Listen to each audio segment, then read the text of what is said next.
You know, folks, there are many Georgia podcasts, and quite frankly, most of them are total losers. Thankfully, we have Troup and Smooch on the Dawgs Show, two American heroes. Let's make college football podcasts great again. Go Dawgs! Troup, Smooch, and the Dawgs Show. Another new episode is coming up tonight.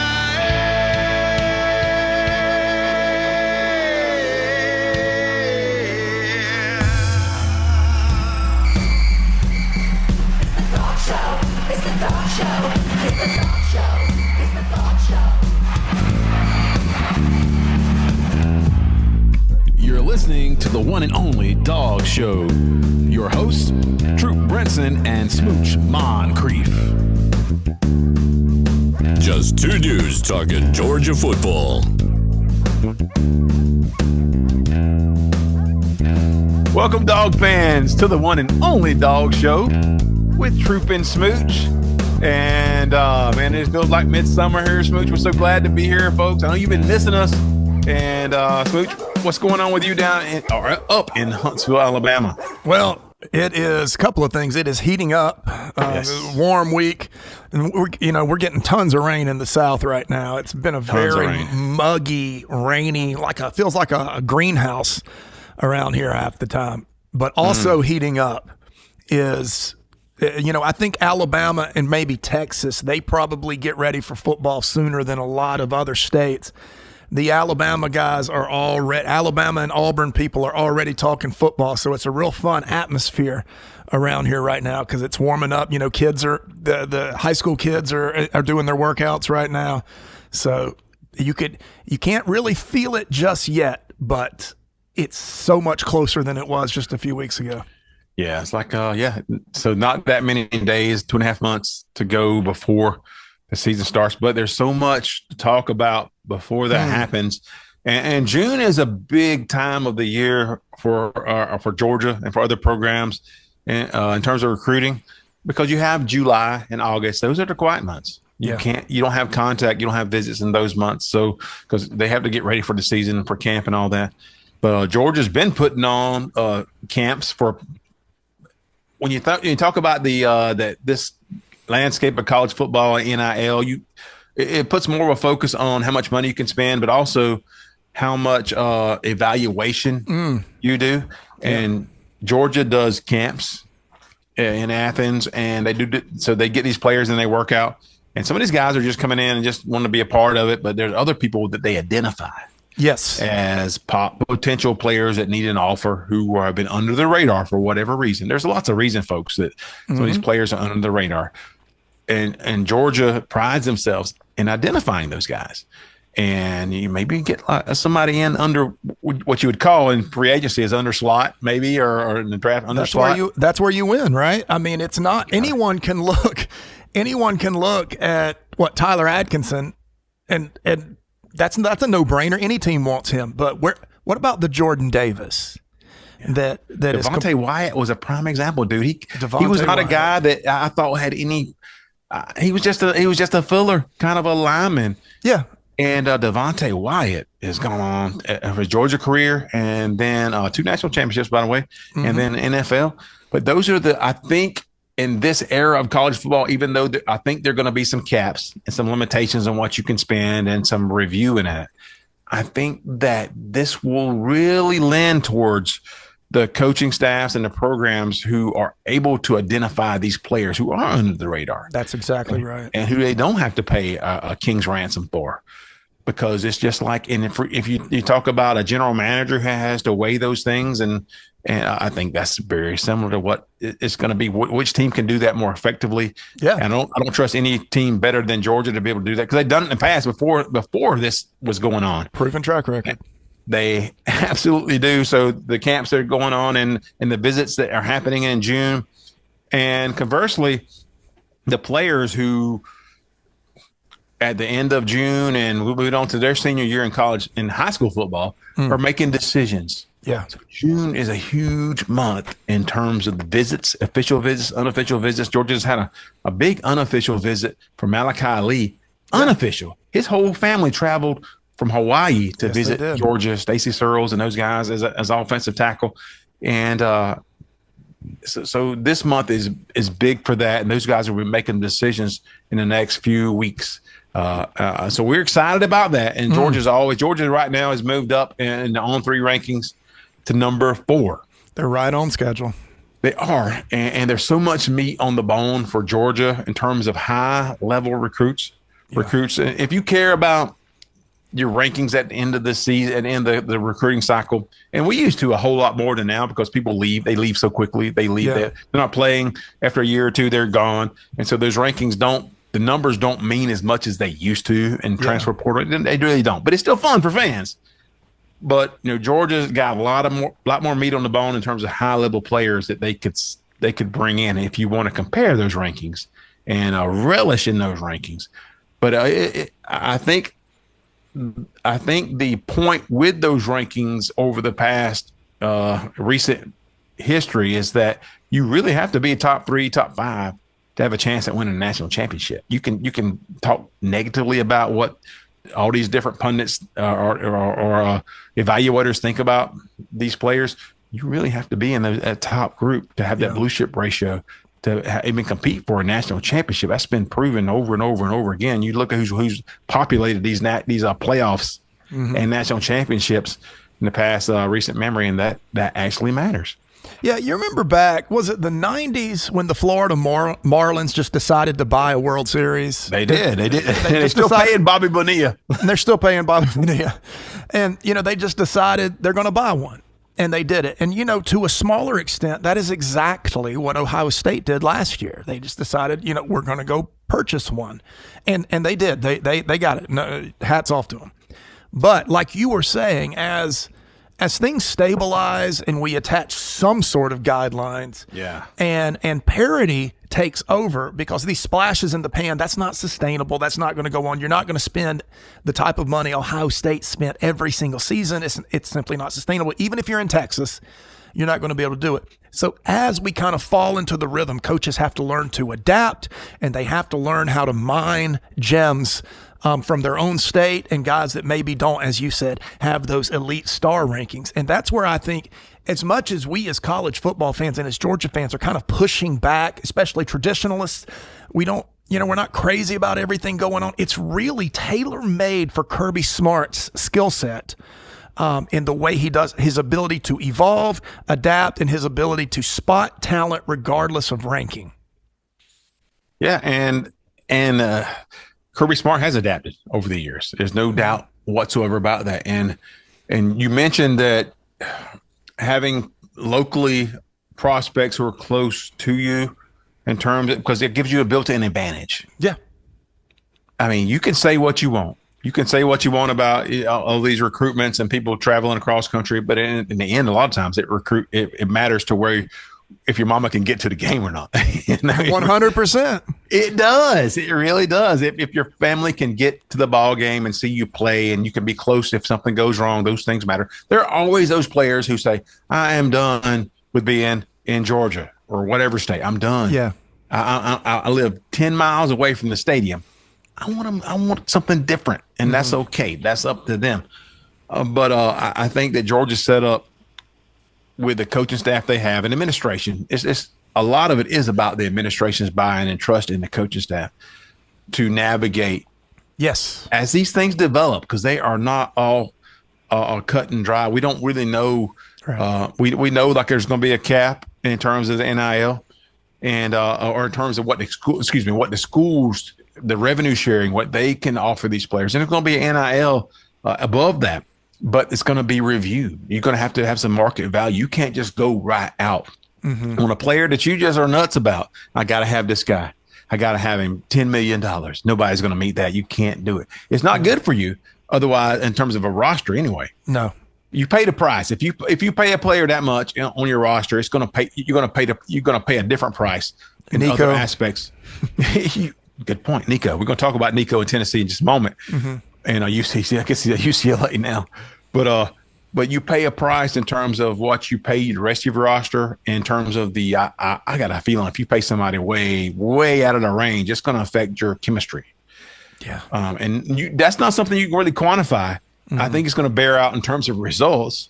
But yeah, so I think I trust Kirby Smart willingness to pay players who have proven their worth over players who come from high school who you got to get them on campus and pay them more than anybody else on the team. That makes no sense because we've seen so many players who were so highly rated and regarded and got to campus and there was something missing. They just never could put it together, never fit. And to pay a player like that who has proven nothing on your level, nothing, is a recipe for disaster. And we've seen that in several aspects. And I think that, like I said, I think Georgia's got a good handle on it. But it does make for a different Smooch in your roster management and college athletics now. And we're seeing players that would normally commit to Georgia who have made different decisions. So your depth is going to matter. You're going to have to really hit.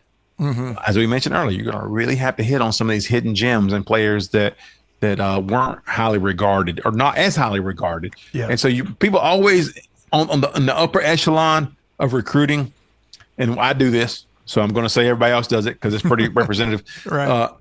We hate on people who rack up these 3-star players. You basing everything on 3-star players. On the top 5, we're basing everything on 4 to 5-star players. Yeah.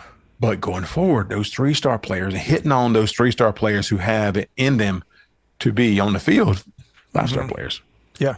That's all that matters. It doesn't matter what happens when you're in your senior year and junior year in high school. It's not what happens when you're on the field in Athens or whatever college campus you head to. What happens then? And so that evaluation part, and some I think some programs enjoy that aspect of getting down to the roots of really understanding what a player is about and trying to project that. Yeah, I mean, you think about the celebrations we have over 5-star commits, and that are no longer at Georgia. Raiola, who was more valuable to Georgia, Chaz Chambliss or Damon Wilson? Now, one came in with all the hype, and another guy we didn't even want him to come back for his final season last year. We did not. We didn't. But who was more valuable? The guy that put in the guy that put in 4 years of blood, sweat, and tears for the Dogs, or the guy that came in, flashed in the pan, and then left? And so it's going to change. You're seeing it somewhat. It's going to change the way we view this. It takes a little bit of the excitement out of it, but it doesn't really. It transfers it to another area. It's going to be the finer points of development and buy-in, and that's going to be where championships are won going forward. Yes, and I feel good about that because I really feel like Georgia has the best coaching staff and the best teachers and best evaluators, and a lot of teams think that. But Georgia's got a couple of natties in the bank in the past few years, and they did that a lot with players who were less heralded coming in. A lot of that. Yeah. And so they've kind of built themselves off that. They built themselves off not having to buy players and bring them in. They pay money. They will do just like what they have to do and adapt how they have to adapt. But I think next year, after this season is over, then the next year recruiting cycle will have a lot clearer picture and what the guidelines are and what the limitations are and what you're going to have to do, what you're going to have to really focus on and be great at to excel. And I think it's going to be different. I don't think it's going to be better or worse. I don't know that yet.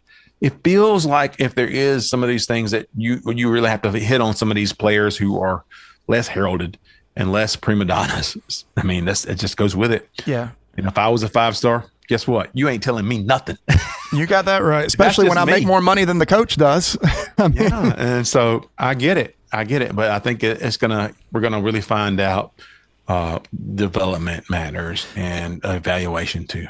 And there's something I want to encourage our fans to do. Let's not, and I'm a 50-year-old man, so, I know how we are about change. Let's not assume that drastic change is bad until it's proven to be bad. We haven't seen that yet. I always think about You ever read any of the articles when they put the 3-point line into college and pro basketball? The outrage. You're destroying the sport we love. The basketball will be ruined by this rule change. I mean, just people, purists everywhere, despise the idea of a 3-point line. And now we have players that build entire careers around being a long-distance shooter, right? The WNBA only has one player, and it's because she can shoot those long threes. So my point is, change doesn't necessarily mean bad. So I'm withholding judgment. I do feel frustration's the same as everybody else, but let's withhold judgment till we see what the final product is, and it's going to be a few seasons. It will be. And when you got administration and coaching staff like Georgia, you got to have some confidence in that. And I do feel that. And Georgia's in one of the top few programs in the country. There's no doubt about it. There's no really debate on that. I do apologize, folks. We haven't really prefaced the show and invite you folks to tune in and give us a 5-star like, tune into YouTube, which has been going off for the last pretty much 6-8 months now for all the visuals and stuff. Please follow us on YouTube. Give us a subscribe. But we're going to talk about, other than recruiting, which we did just hit you with right now, we're going to talk about a couple of delusional fan bases.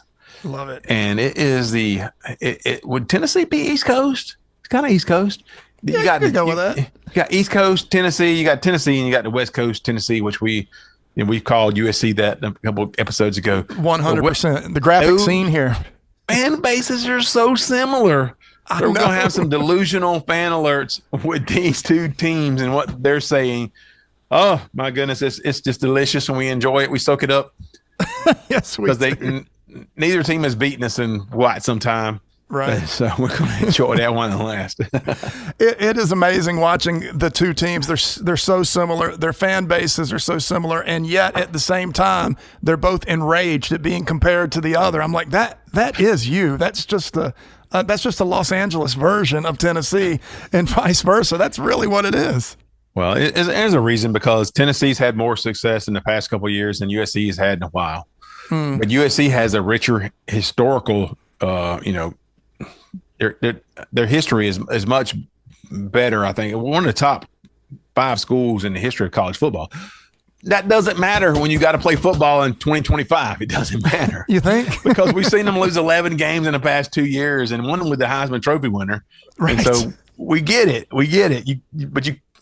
The thing about those two teams is that they both say things that project very much confidence based on no backing, based on no evidence, just because we feel that way, because we say it so. Yeah, it's not hope. It's actual arrogance. I don't even know how they do it.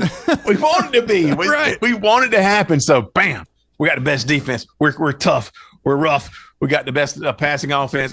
They say so many things, and then those things may work for Tennessee. They may work against really, really lesser schools that got no chance. And then with USC, they don't work at all. If you lose 11 games in 2 years, let me just say this, USC, I don't care how many national championships you won in the 70s or 80s or whatever, 60s a lot of times. I don't care. That doesn't matter right now. It doesn't matter what you did in 02 and 03. It doesn't matter it does matter if you just want to sit, like we told Saban in Alabama, if you want to sit in your rocking chair and, hang out in the back porch and talk about the good old days, yeah, it matters. But if you care about playing football now and forward, it doesn't matter. No, it doesn't matter at all. And so that's what we're coming up against a lot of times at these schools who will leverage that history to battle against something that's happening right now. Right. And it on its face, it seems ridiculous. Yeah. But they don't see it. And they're like, no, we are USC. Yes. We are USC. Respect us. Well, good for them. Dude, you just lost 11 games in 2 years. Again, with a coach you think is the big guy, Lincoln Riley. Yeah. With a Heisman Trophy winner. Quarterback. Yeah. And you can't get you can barely stay in the rankings. And all they have to do is win a few more games, and they're going to be in the playoff. They're loved by the media. They are adored. You'll see USC ranked. You'll see them ranked top 10 early on in the season. That's because it happens every year. Okay, yeah. So a couple of things are they're buoying this. Well, I really thought we'd talk about Tennessee first because we're more of a southeastern, but I don't think we will. I think we'll go to USC first because they are really buoyed by a couple of things. And they started making some coaching additions in the past couple of years, and to go with Lincoln Riley, they thought that was going to bolster the ability, and they're going to put a wall around the state of California, which California has a lot of wonderful athletes. Yes, they do. Georgia's reaped the benefits from several of those, namely the last two, Brock Bowers and Nate Frazier. Yeah, they're good. We get it, we get it. But so they think that these coaching hires have made a difference but the roster has not evolved to the point that they think it has. Yes. And that's evidenced by a couple of things. Okay, they haven't signed a class for 2026, Smooch.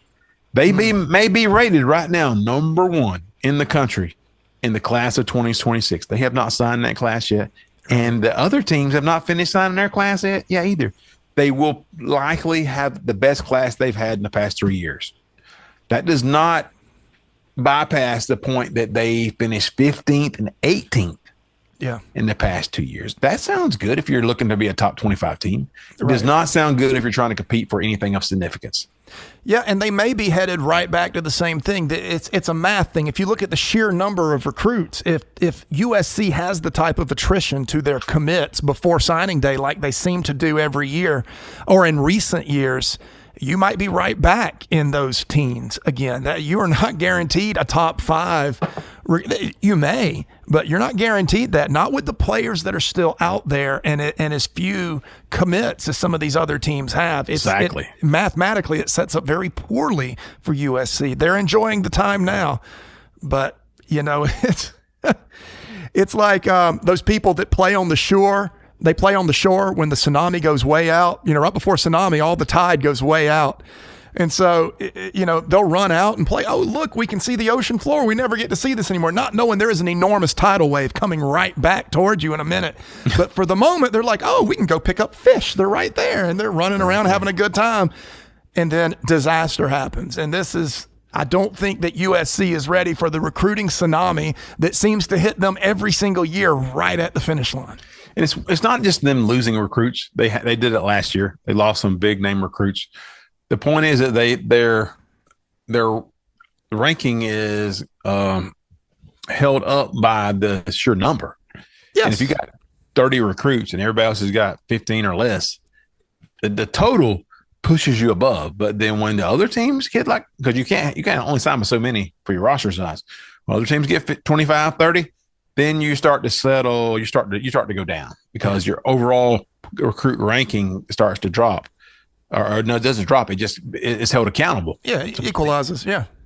So, but I think they're going to be better recruiting than the past 3 years. But we told Tennessee, recently we called these guys to West Coast Tennessee, as they get so excited about something that is really based on right now and not an accumulation of what it takes to build a real roster. Mm-hmm.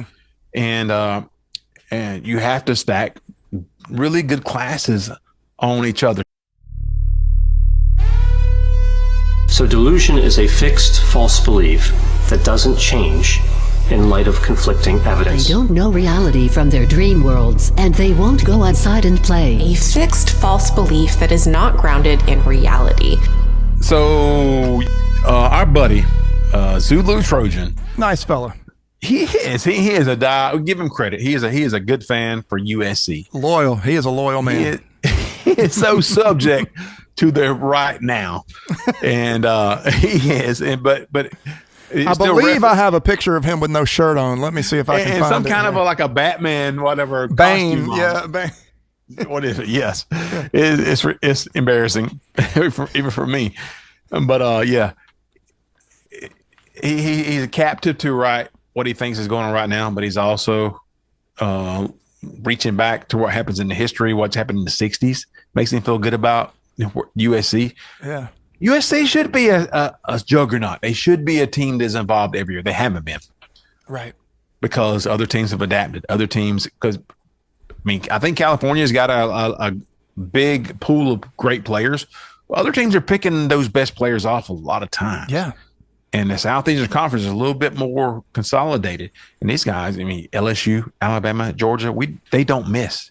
They are getting the best of the best from their states every year. Yeah. And so it's an easy population of your roster. And USC's had some trouble doing that lately. And you've seen their classes ranked not in the top 10. But Zulu had something to say. He was referencing the SEC. I don't know why he would. Yeah. They recently moved to the Big Ten, right? And they're playing against Oregon. They always talk shit about Oregon and now about Ohio State, but usually Oregon's their main arguing point. Yeah. But Zulu says they are. I'll put this out. Zulu says they are 6-1 in the last 7 games against the SEC, and he feels like that's like a puff your chest out moment. That's a thump your chest moment. And I don't think they've won anything recently. I don't think they've beaten anybody in the playoffs recently. How about their last 5 against Utah? How are they doing there? You gotta beat the Utes. You get in the playoffs, you can just beat the Utes. Just beat them. But just looking at them, I think they did beat LSU last year by a touchdown. Yes, and give them credit for that. We heard a lot from Zulu after that. Yes, they beat them early before they lost 5 games after that. Yeah. But yes, they did. And they've beaten Auburn a couple times in the past quarter century.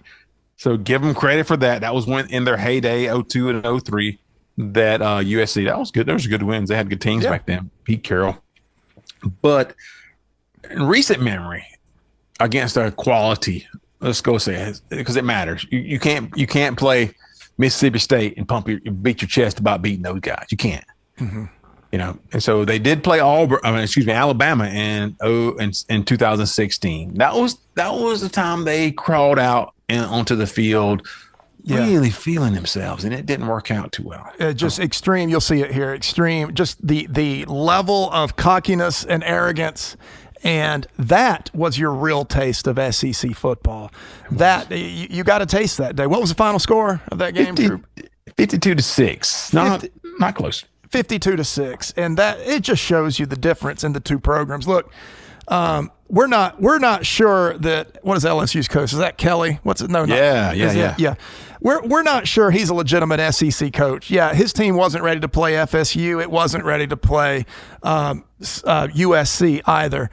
And you got them. You got the win. That's fine. But Alabama, 2016, that's more of a taste of what's coming for. If you really want to bump into the SEC in the playoffs, that's more what you're going to be seeing. And until you can close that gap to just say a 30-point loss, you really can't be chirping all that much, I wouldn't think. Well, and this is a team that didn't play a playoff game, and they still lost 5 games. They're not losing these big games right now in the playoffs. Right. You can say this team made it to the playoffs and just got overmatched or whatever. Yeah.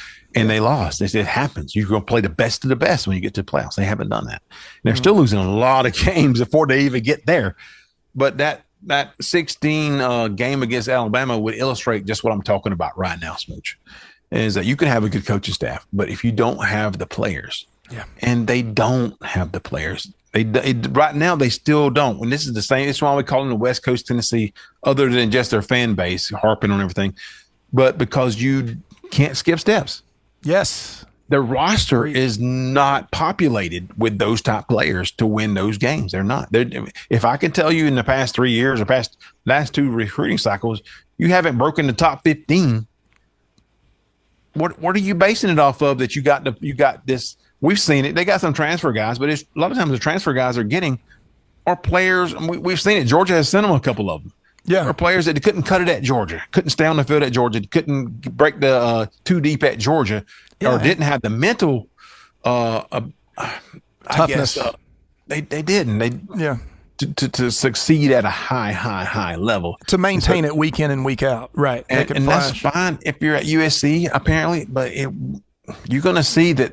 You got to stack for high, top 5, top 3, sometimes top 3 recruiting cycles on top of each other to get that roster built. It is so true. If you think, the Bear Alexander sticks out in my memory as the most recent one, right? Just a transfer to there, a talented player, but he doesn't make your entire defensive line suddenly awesome. He doesn't make your defense suddenly awesome. He's a troubled player with talent that you brought in, but he was heralded, and he had a really nice townhouse he got in the deal. He was heralded as this savior. The defense is now dominant because Bear Alexander is here. It. Yeah. He said it. He Bear said this defense is as physical as Georgia is. And we laughed at it. Yeah, and rightly so. And it was quickly proven. Let's not forget, when we're talking about dominant defenses, Jalen Carter spent an entire season not starting for Georgia. That means a D tackle had to come out of the game, and we ran onto the field a freak known as Jalen Carter. That is championship depth. It's not taking a guy with an attitude problem that wants a townhouse in Southern California, pampering him and watching him limp his way to a few sacks, and then he leaves for another school. That's since moved on, yes. Yeah, and he's gone, right? When you put these titles and expectations, and almost like it's guaranteed, you're setting yourself up for disappointment, but you're also telling that you're inflating that player far above anywhere he needs to be, and it does affect their level of hunger and their level to want to get better every day. If I was Bear going into USC, I wouldn't have thought I had anything to practice. I had made it. I've got a team fighting for me, making me wealthy. What in the world do I need to get out there and bust my butt for every single day? And that's exactly what you saw with him. And it's a repeatable thing over and over and over. But to point it out to you, a USC fan, is only to draw their ire and these very bizarre historical references to the James Garfield administration. It's hilarious. And that's what I was like. I told Zulu, I was like, okay, you're going back. He said, so I will put this up. We beat Georgia 60-0 we beat Georgia 60-0. Yeah. And a man avenges that. A man will. I was like, it's in the 30s. If you guys want to make the playoffs and get slapped around by Georgia, we will welcome that. Yeah, it'll be like a first round bye. If you got to go back to the 30s to feel good about what you've done against the most successful conference going for the last quarter century, what are you trying to tell us? We're reading it. And we are kind of like shaking our head, like that's not something to get excited about. Yeah. But I will say that I think football's better when we got a West Coast team who can play with with the big boys. Yeah. I just don't think USC's there yet. They probably had either them or Oregon. Yeah. And that's why you see everything online about it tells you something when I don't see much Oregon talking about USC. I see a lot about Interesting. USC. Good point. Talking down to Oregon. Yeah, 100%. And look how Oregon's doing it, brick by brick. They're just putting who's the coach at Oregon, by the way? That would be Dan Lanning. That would be Georgia defensive coordinator Dan Lanning. Yeah. Brick by brick, piece by piece. They're not celebrating any one player as a savior. They're not suddenly claiming dominance. They're just building a tradition and a team and a culture, and now they're watching it work. And there was a time, maybe a 3-week period last year, Oregon was one of the top 2 teams in the country, maybe top 3. They didn't sustain it as long as they would have hoped, but they showed in flashes that they are headed toward elite status, even if they're not there yet. They may be, but they certainly could be this year.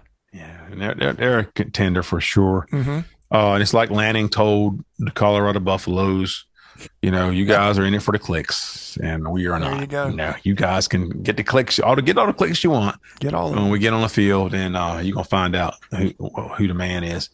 But I will say, I'll reiterate that college football is better when you got a couple teams, whether it be Oregon or USC or somebody else. I think those are two teams from the West Coast that got the best opportunity to give us something on the, where we really play high level football. That's another thing. I don't want to interrupt, but that is something you guys need to understand about us. We really want you to be right. Like, we would love it if USC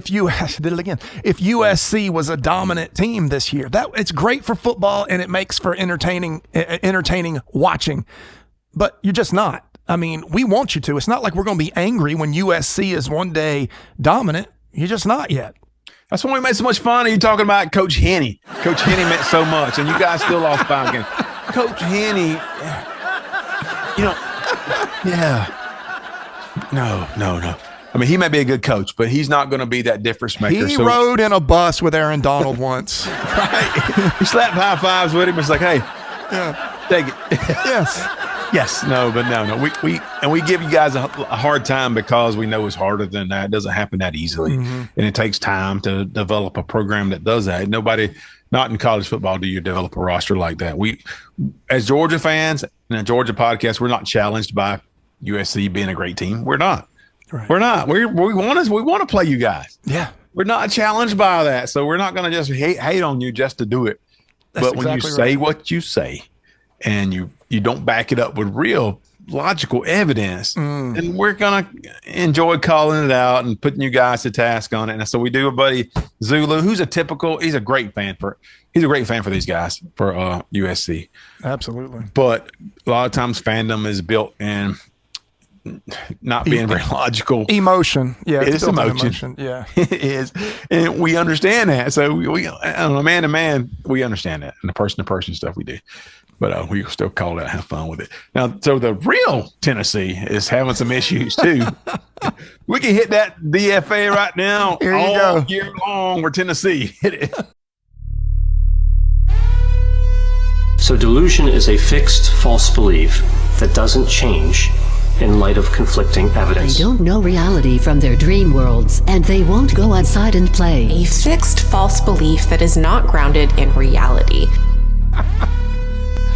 So Tennessee has decided to adopt what we said last year for this year. That Nico's not all that. Nico hasn't proven anything. He is not proven to be your savior. And the fact that you name him the number 1 player in college football is way ahead of your skis.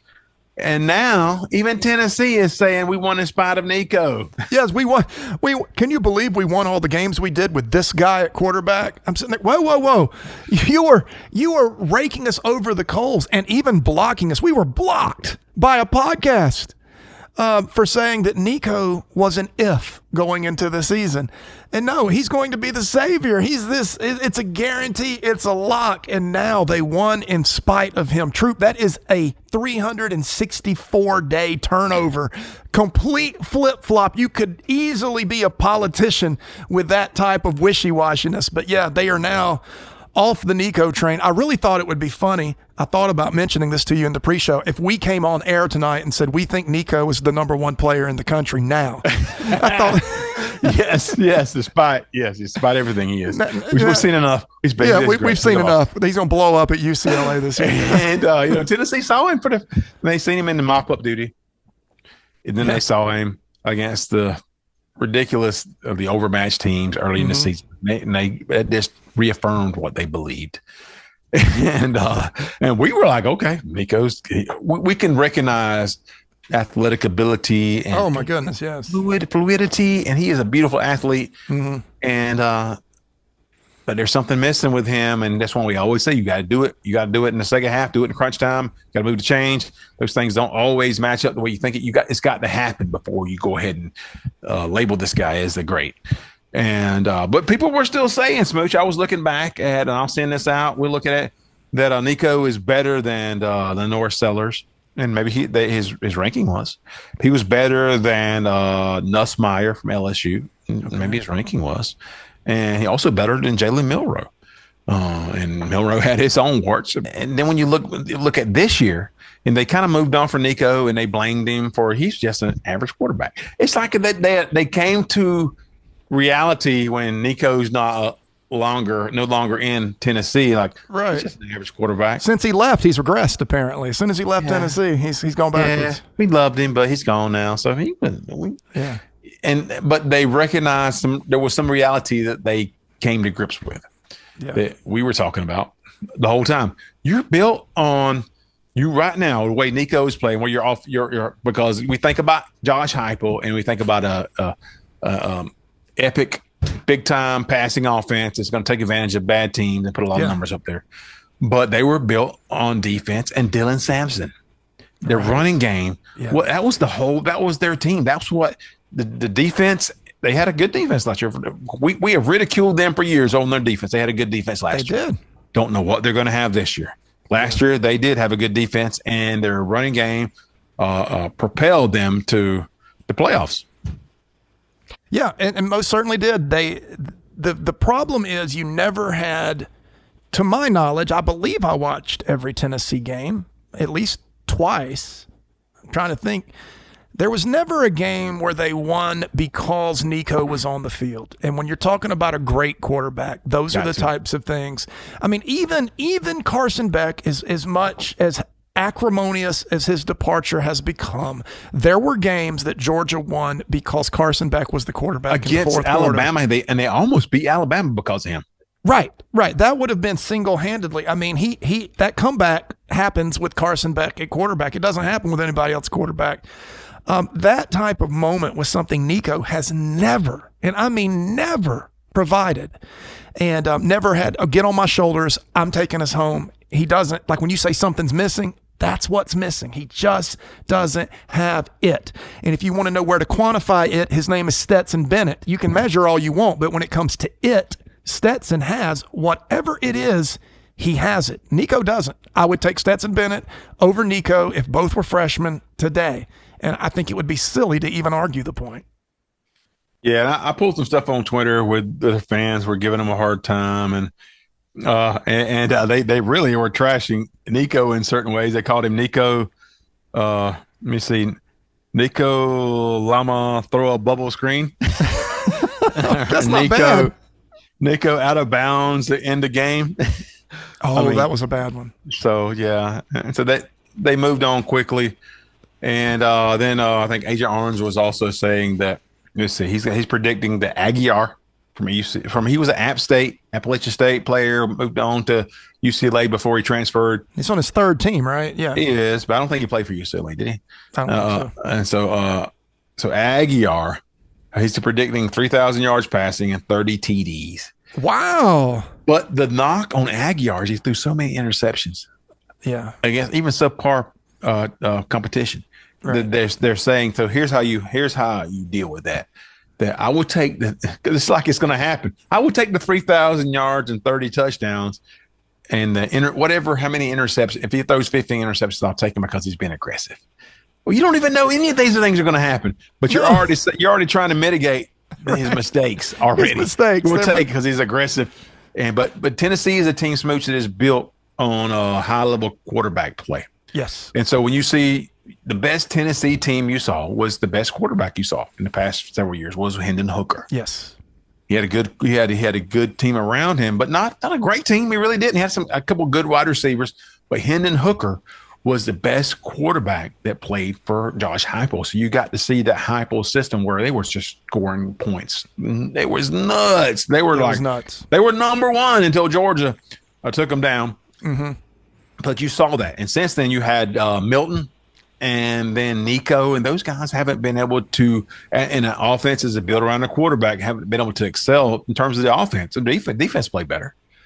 But Heupel's an offensive coach. Mm-hmm. And so you got Aguiar coming in here, who's never proven anything, unless you're going to go to Jake Merklinger from Savannah. He's from Savannah, yeah. I don't think, are they going to probably go with Aguiar? Yeah, I think they're going to, and I think it's just going to be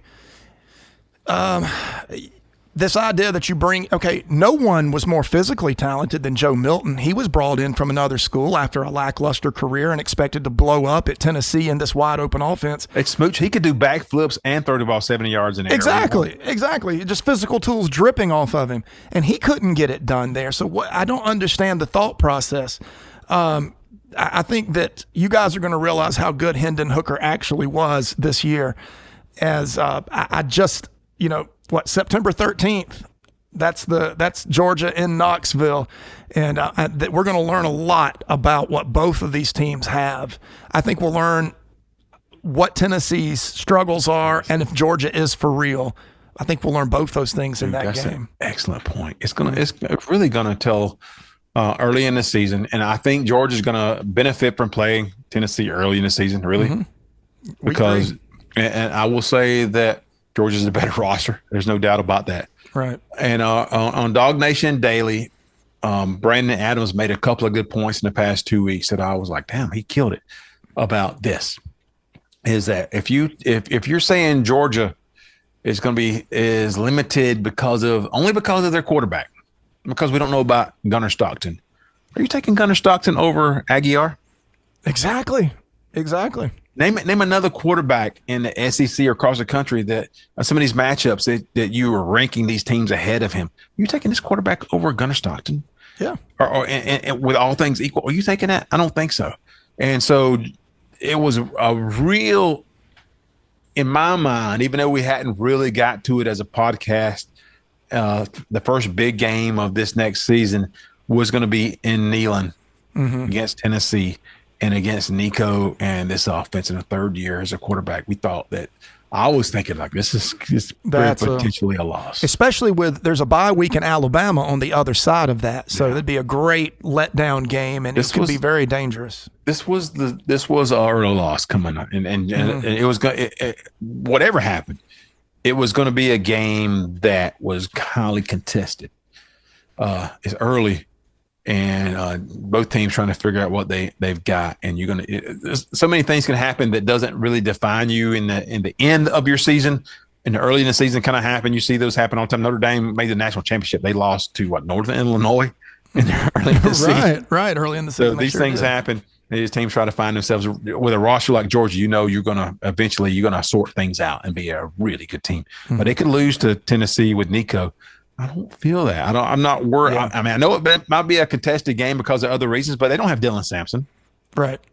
They're missing James Pierce. They're missing some on defense. They're going to be missing some players. They're yet to define themselves. Georgia has had years to define themselves and what Kirby Smart is going to bring to you. And it's always going to be some very solid defense and running game and just executing, right? So now I feel like that game against Tennessee is not as up for grabs. And even though it's at Tennessee, it feels different than it was if Nico would have stayed. Well, Georgia's most definitely a huge favorite in that game. Even Georgia was laying whoopings on Tennessee when Tennessee was ranked 1 and picked by every football commentator to beat Georgia, and Georgia still laid a whipping on them. This is going to be one of the first times in recent years that the point, we don't really talk gambling here, but the point spread is going to be much larger in that week 3 matchup this year, especially if Gunnar balls out against the two cupcakes early in the schedule. You're going to see a lot of separation in terms of expectation going into that game. It's SEC and it's Neyland, so it's certainly losable. It's going to be losable, yeah. But much less so than we would have said a year ago now, or just even 6 months ago when we were like, even though Nico's been a kind of guy who we admired and understood his talent, but we're still waiting to see him put it all together in terms of leading a team and winning those games that maybe you shouldn't win or propelling your team. And you can say what you want to get about Stetson Bennett, and people have about his wherever he came from and what his skill set was and what his arm strength was. I don't agree with all those, but you found out Stetson Bennett proved what he was all about in big games and in the second halves and 4 quarters of big games. And you don't have a legacy without those things. And if you compare players it's not fair to compare it now because Nico's not at Tennessee. If you compare players like Gunnar Stockton and Nico Lamaleva, there's a chasm of difference in what these players, why they came to your school and what they're built and how they're made and how the team responds to them. There's a huge difference in those guys. And so you can say that Gunnar Stockton hasn't proven that yet, and he hasn't. But I feel much more comfortable saying this guy is going to lead a team. Yes. So forget that. Forget everything else. He's going to lead a team that will come in and beat the brakes off you and change your opinion on everything about what your season is and about what Georgia's all about. He's that kind of guy that the stats sometimes, if he throws a 250 and 1 touchdown, and he's not gonna pad the stats in terms of 400-yard games, but in terms of a Georgia quarterback, he's that guy. He's the kind of guy that Georgia has thrived off of.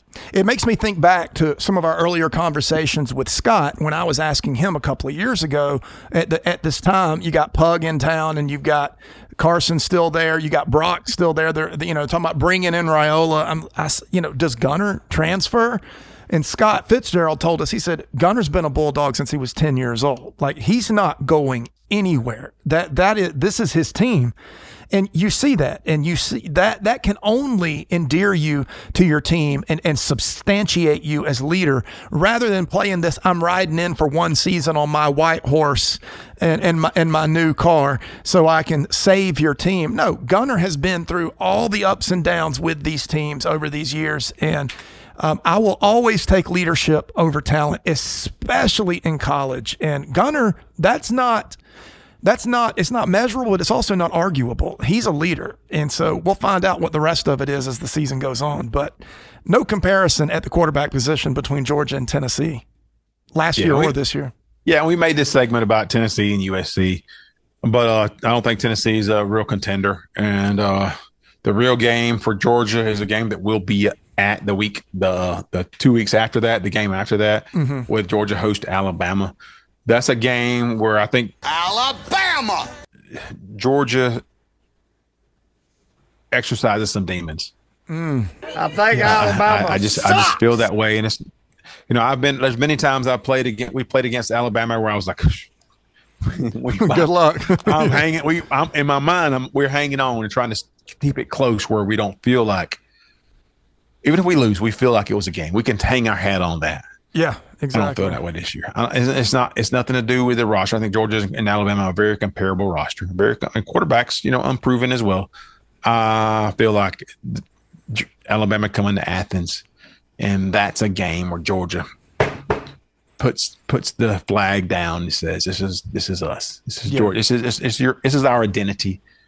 And this is what we're going to. I have that same feeling. I think that we look, if Georgia's going to go on and contend for a championship, we will look back at that Alabama game and say, this is where they said, oh, we haven't gone anywhere. As a matter of fact, we may be as strong as we've been. And that Alabama game, especially where it is, 1/3 of the way through the season after a bye week in Athens, and that'll be the coming out party. And that's how I feel. I'm actually excited about that game, which I'm usually not excited about the Alabama game because I feel like I'm going to vomit all day. That's right. But yeah, a few years ago, Alabama had a game against Georgia where they said, this is grown man football. This is you guys that. I think Georgia termed it as grown man football. This is what you can say whatever you want to say. This is what grown man football looks like, and they beat Alabama. Yeah. And this is going to be an identity game as well, because I think in the identity to me is more of Kirby Smart against Kalen DeBoer. I agree. And Kirby spent years building this roster and building this program. And I think the Alabama game is more than the Tennessee or anything else that happened. The Alabama game is what's going to show you what Georgia's all about. Mm-hmm. And I can't wait for it because the Dawgs show is going to be there. We're going to be there all weekend. Yeah. And likely broadcasting as well and doing some things. And that's like late September. So why should I get so excited about it right now? But I am excited. The schedule. Let's go now. We got some other things going on before then. Me and Smooch, of course, just about 4 weeks away from going to Alaska. And that predominates my mindset right now as I get all we get all of our gear ready and kind of get everything. I guess I look at the schedule and look at everything that's going to happen and kind of fine tune some of that. But yeah, that's right before the season starts. So I think we'll probably have some good stuff from that too to kind of tide you guys over. Real dog show fans who want to see what we got to talk about other than just football, but I can't wait. Hey, I had 2 questions this week about the Alaska trip. 2 different fans asked me about it. Yeah. No, you can't go. You can go to Alaska, and we'll give you some pointers, but you can't team up with the dog show just We're yet. A few years away from doing like the cruise line that Dog Nation Daily does thing, where we take an excursion to Alaska. That's a few years away. We'll have to my wife being from Fairbanks and then moving down to Anchorage and Eagle River and spent years there. She's a nurse and she worked in all those areas, but she looks down on people who, I'm going to Alaska. What are you going to do? Taking a cruise? Oh, you're not doing Alaska. That's not Alaska. You're not doing, not unless you've been down to Kenai Peninsula, all the way down to as far as you can go till you hit the ocean. You have not been in Alaska. That is like saying you're going deer hunting by going to the grocery store and buying ground beef. So yeah, we give people a hard time about, or we think about it, about them taking a cruise to Alaska, and it's more because people just don't know what to do. I get it. But me and Smooch are the contacts, down the road, we may be the contacts for you guys getting to Alaska and experiencing it like a man. Yes.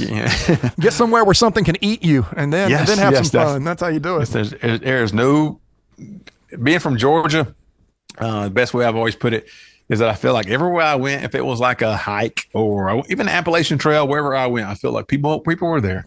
People had been there and there were guardrails. And I was safe. People are doing this, and there's regulations and policy. There's stuff you can do, stuff you can't do, and you gotta buy a license for this. I thought, I'm safe. Everybody's doing this. I'm safe. Alaska, you are. I don't care if you go on a trail that you looked up on all trails, and everybody's taking it. You are subject to being eaten. Yeah, you are on a menu for something. You're on a menu for something. You are not. Yeah, and so you better be aware.